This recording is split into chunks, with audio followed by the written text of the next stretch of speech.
Mrs. Jones, please tell us about your impressions after reading the Horizon report. Well, since we all read this publication on emerging trends and challenges in educational technology, I'm sure we came with a lot of new ideas to share today.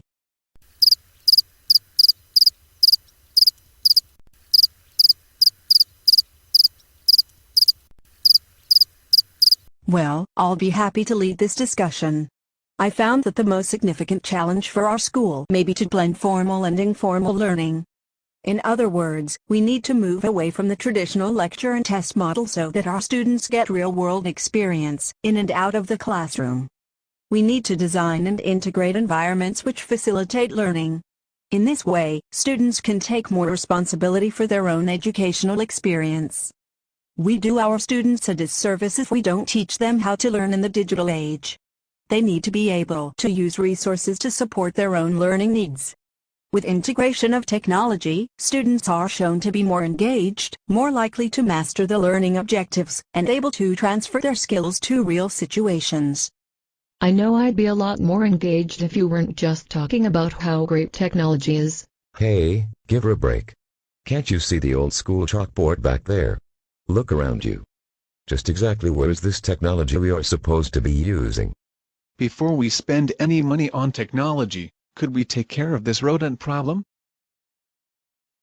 Yes, I'm aware that budget and infrastructure constraints have held us back. I'm aware that our existing computer lab is usually booked. There's a lot of competition for technology. That's why I found the discussion of BYOD so interesting. I remember that part of the report. Bring your own device. Sounds like an invitation for cheating, Facebooking, and drug dealing. Well, mobile learning is here to stay, and teachers everywhere are using this technology in and out of the classroom to facilitate learning and productivity. But we have a ban on electronic devices. Check out this box full of devices that I confiscated just today. Why did you take away the calculator?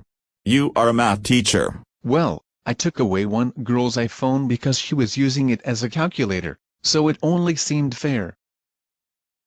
Let me address some of the concerns that I'm hearing. The Journal recently published an article called 7 Myths About BYOD Debunked. The author found that when responsible use policies and accountability are enforced, students actually engage more in connected classrooms. Teachers effectively using BYOD see fewer discipline and behavior issues. They encourage their students to be more self-directed and reflective. At the same time, those students are learning how to politely and effectively use the technologies they already have. Hello, I can't hear you very well. I'm in a meeting. As I was saying, another myth that the author discusses is the bring your own device policies deepen the digital divide. This is not true because students who bring their own devices will lessen the competition for school-supplied technology. Students can share and also borrow devices from the school. And of course, they can still use the computer lab, but as there would be less competition, schools have less pressure to buy new technology. The next myth I found interesting is that BYOD will result in students engaging in dangerous activities. Here's what the author has to say about this. Instead of banning and blocking, schools need to work with students to create responsible digital citizens and have necessary consequences in place when there are violations, just as is the case in real life. When we address the problem, rather than blame the tools, we move toward creating responsible students. Lastly, I'd like to address the myth that cell phones aren't that powerful. Some things are actually easier and more intuitive than on a computer. To access the internet, more of our students are using phones than computers, but our school isn't teaching them how to effectively use the technologies they have. Here are some of the ways that I propose to use mobile technologies, provided that we revisit our electronic device policies. Access to Edmodo. Translation services. Podcasts and videos.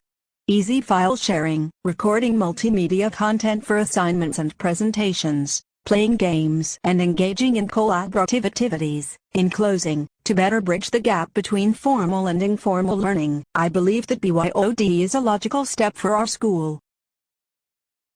For more on challenges in technology integration and BYOD, these sites are a great place to start. Thanks for watching.